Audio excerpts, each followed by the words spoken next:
So, good day to everyone. Today we will talk about aircraft AC generators.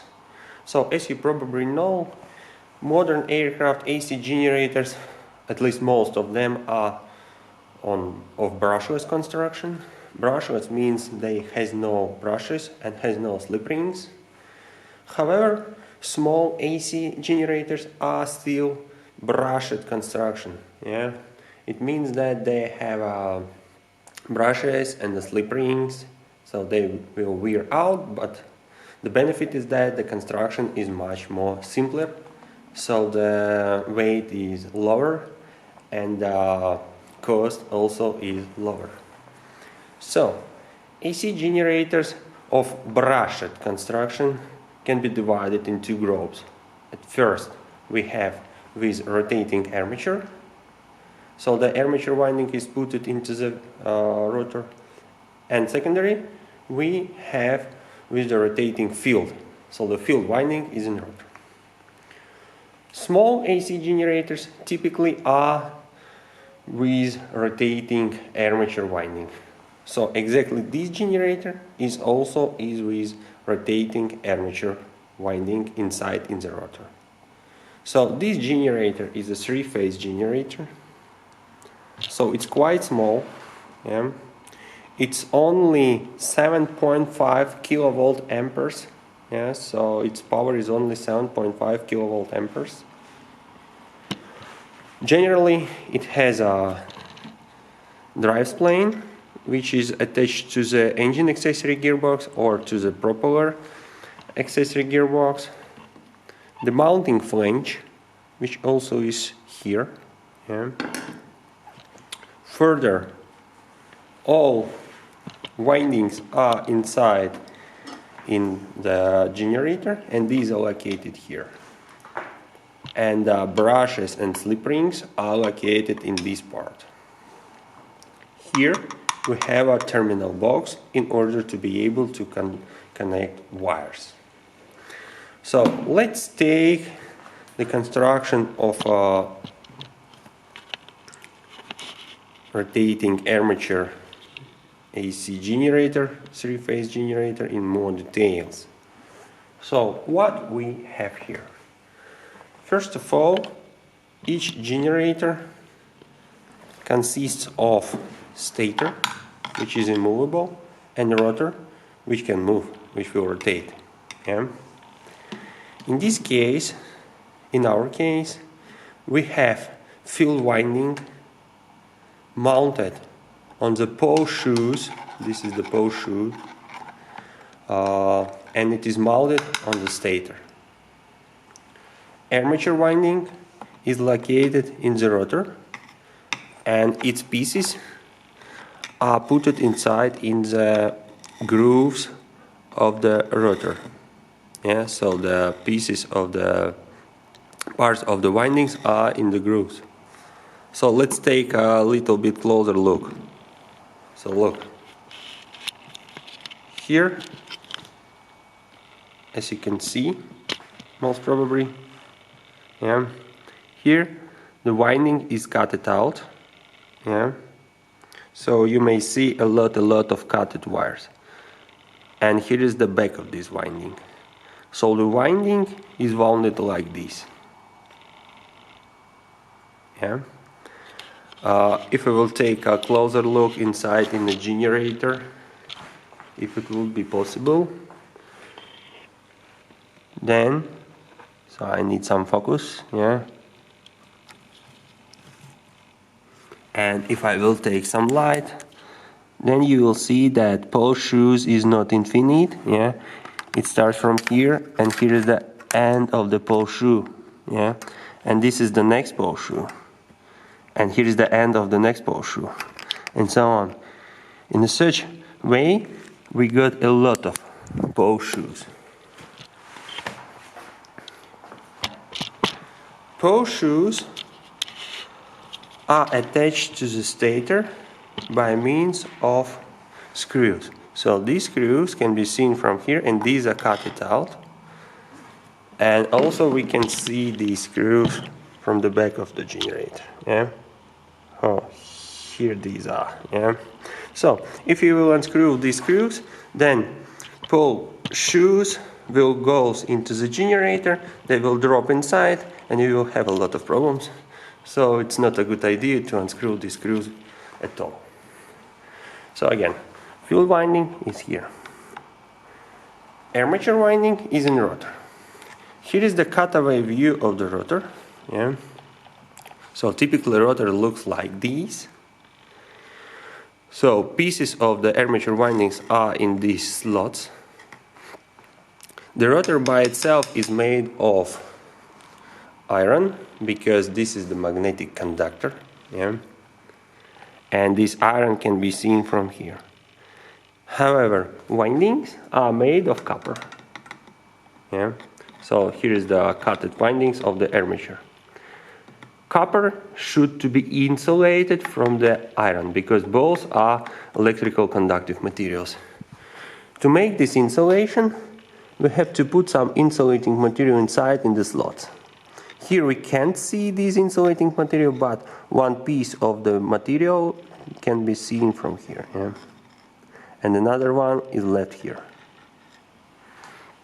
Further, armature windings are wired from the front and from the back of the rotor inside in these pieces, and further these are insulated. Next, armature windings has wires which connect them with the slip rings. As you can see, we have 3 slip rings. This is due to the fact that this generator is a 3-phase generator. Its windings are connected in a star without neutral wire. So we got only 3 slip rings. You may think that these are collectors. No. These slip rings has these grooves, but these grooves does not go through the fully go in, through the slip rings, and these grooves does not prevent electrical contact. These grooves are required to remove some dust which concentrates from the brushes, yeah, to help to remove this dust. Further, each slip ring has typically 2 brushes. We can't see them here, but we are able to see them here. So, focus, yeah, 3 slip rings, grooves, yeah, but grooves does not go through, yeah, these only are on the surface. And further, each slip ring has 2 brushes. Brushes are connected in parallel of one slip ring, yeah. The another slip ring will not be connected to these brushes, yeah. So, brushes are spring loaded, yeah, so I can move this spring. So these are spring loaded. So if I will remove the spring, then I can remove the brush. And here is the contact surface of the brush. When brush is weared out, then this spring help it to move inside in order to save the trusted contact. So, the magnetic conductor of this generator is made of laminated plates. You probably are not able to see that this is not a solid, this is actually a lot of plates, but if you will take a look, I don't know if the zoom will be sufficient, if you will take a look here, then you will see and probably will hear that everything of this piece is made of many separate plates which are called laminated core plates. Yeah, these can be touched here, but since here these were cut it out, this becomes like a polished, but actually these are a lot of pieces. Yeah, it's not a solid. This is done to reduce eddy current losses. In the same way, the stator magnetic conductor also is made of a lot of pieces of the metal, which are also called laminated core plates, yeah, from both sides. So, magnetic field is created by the field winding. Further it goes through the post shoe. Further it goes through the air gap, which is here. Yeah, as you can see, it's very small. Yeah, the air gap is much more less than 1 millimeter, because air is not a good magnetic conductor. Yeah. Further, magnetic field strength lines goes into the rotor and strikes goes inside, yeah, and strikes the armature windings. Further, they goes through the rotor into the next pole shoe, and further through the stator. So stator also is made of iron. It can't be made of aluminum in order to save weight, because this is also the magnetic conductor. As you can see, armature windings are located with some little angle. This helps us to reduce a step change between magnetic field which acts onto the armature winding. Yeah? So when the rotor rotates, then magnetic field becomes more smoother, yeah? Which acts onto the armature windings. What about cooling? This generator has slip rings and brushes. Therefore, there is only one cooling which is possible, and this is the air cooling. Because brushes and slip rings should not to be immersed into the oil. Also, these should not to be covered with oil film. These not to be contaminated with oil, and so on. So only air is possible here. Air is supplied from the scoop, which should be attached from here. Further through these windows, yeah, and further it goes inside in the generator, and at first it cools the brushes, which are removed exactly here, yeah, and further it goes into the windows. Into the windows, I will take a light, into the windows which are in the rotor. Why do we have to cool rotor?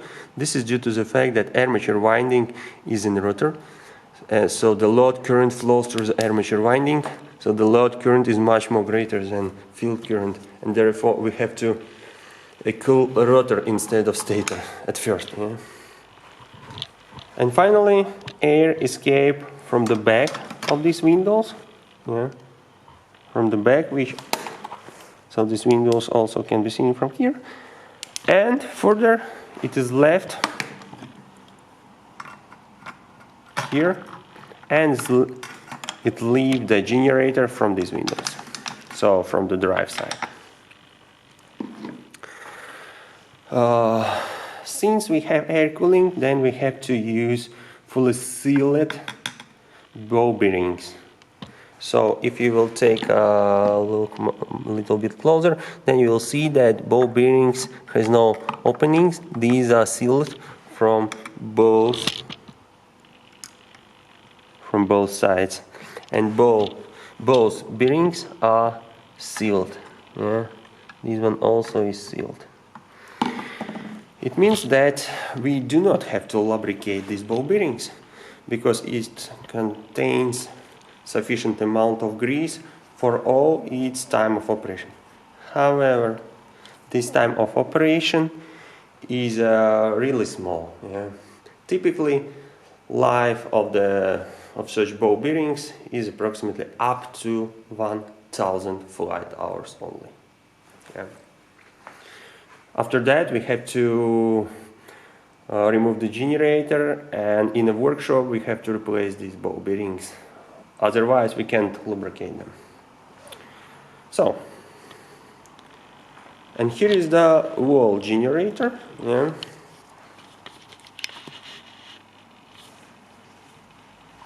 So this generator also has a drive shaft.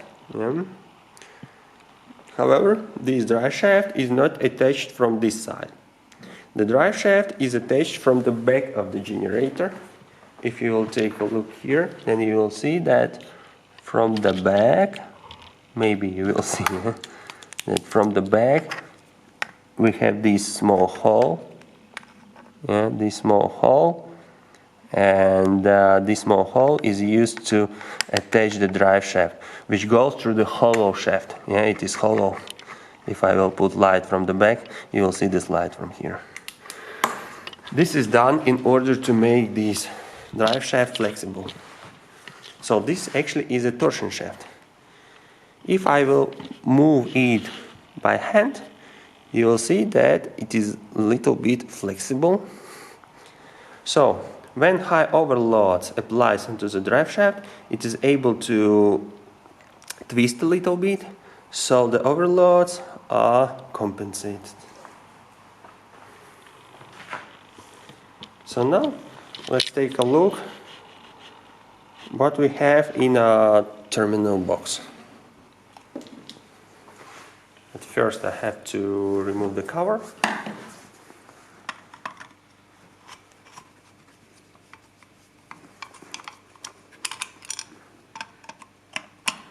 Of course, if we have had this generator on the airplane, then these two should to be fastened by means of lock wires. By means of lock wires. So here is the hole, but in our case, lock wires has been removed from these two bolts, from these two screws. So we have 5 contacts. The first 3 contacts are required to get power from the armature winding, so these are A, B and C phases. And the remaining 2 contacts are to supply field current. Field current is always DC, both for the DC generators and for the AC generators. Only AC current is in armature winding. So if I will take a multimeter in order to check continuity, first of all I have to check that multimeter is working, so it emits noise. So you will see that this is the winding, it starts to emit noise. And these 3 are also connected through the windings. So these are armature windings and this is the field winding. However, field winding and armature winding has no mutual contact. Okay. So now let's uncover brushes. To do this, I have to remove this plate.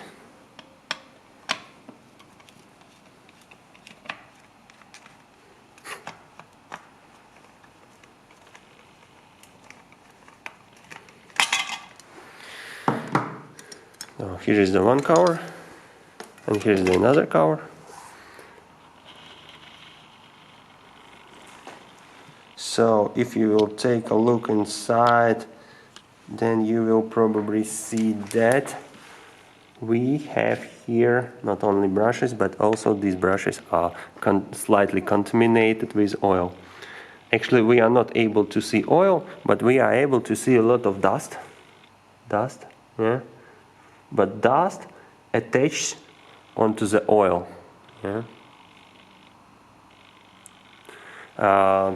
It means that brushes and slip rings are also most probably covered with, contaminated with oil, and it means that we have to fix this problem, because if you will lubricate brushes or slip rings or a collector of a DC motor, then its reading will be excessively high. We have to prevent any contamination of oil inside in brushes, on the slip rings, on the collectors. So this oil most probably comes from the sealing of the ball bearings, but we are not sure. However, if we see such situation, we have to remove the generator and send it to the workshop for the repair. So now let's take a look how the brushes looks like. So as you can see, we have a lot of brushes. One is for the first slip ring. Here is the for the second slip ring. Here is the for the third slip ring. And for example, for the third slip ring, we have again two brushes. Yeah, one is here, and the second one is here. Yeah. So like I have shown you these. Yeah, two brushes are per each slip ring. So here is the spring. So I can remove the spring. I can't remove it actually. Yeah, I can just hold it, and further, by means of some instrument, I can also remove the brush. When I remove the brush, I have to check that that it is not sticked inside in the holder. So here is the brush. Yeah,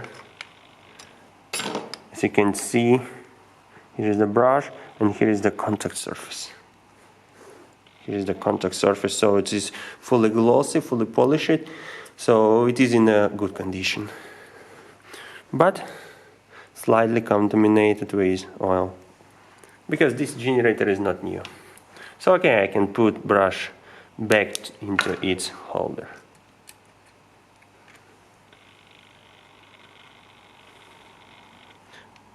When you put brush back into the holder, you have to put it into its own holder. You can't remove this brush and put in another holder, yeah, because these are slipped to each other. Yeah, brush is slipped with the slip ring and is correctly seated exactly in its own position.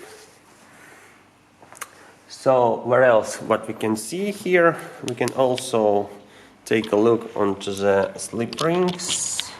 Most probably we will try at least. If I will get a focus of the camera. No, I have no focus. Yeah. It can't focus because the zoom has been activated. Yeah. So here is the slip rings. Actually, we can see only one slip ring from here. It is here. Yeah, this one. And if I will rotate it, you will see that it is rotating. Yeah. What is this? This also is a significant thing. This is the lock wire, which helps to hold these screws securely and prevents its losing during operation because of vibration of the machine of the generator. So okay, now it's time to put back cover.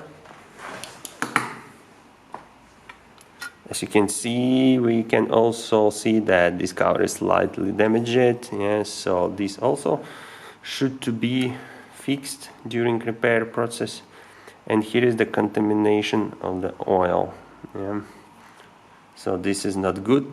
It means that we can't use the generator.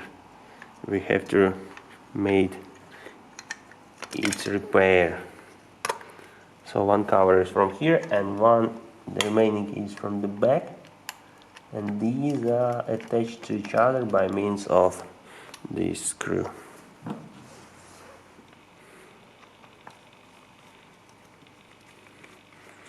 So quite small generator.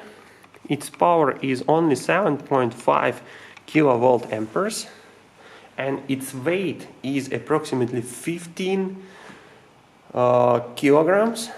It means that we got approximately 0.5 kilovolt amperes of power per 1 kilowatt. For the civil generators, this is a really good result, but for the aircraft generators, it's not a really good result. Yeah, such result is applicable only for small generators, whereas the weight saving is not so significant. Yeah, not so significant problem. What about its speed? Its speed is up to 9,000 RPMs.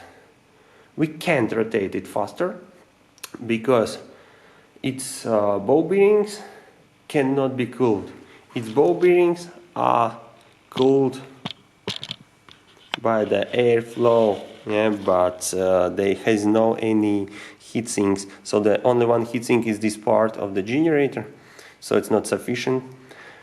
If we will take much more higher speeds, then ball bearings will overheat and will be sized, will stick, yeah, so will be damaged. If we would like to increase speed, then we have to use oil cooling also of the ball bearings, but in such small generators we don't do this. So probably that's all about small rotating armature aircraft generators. Bye bye.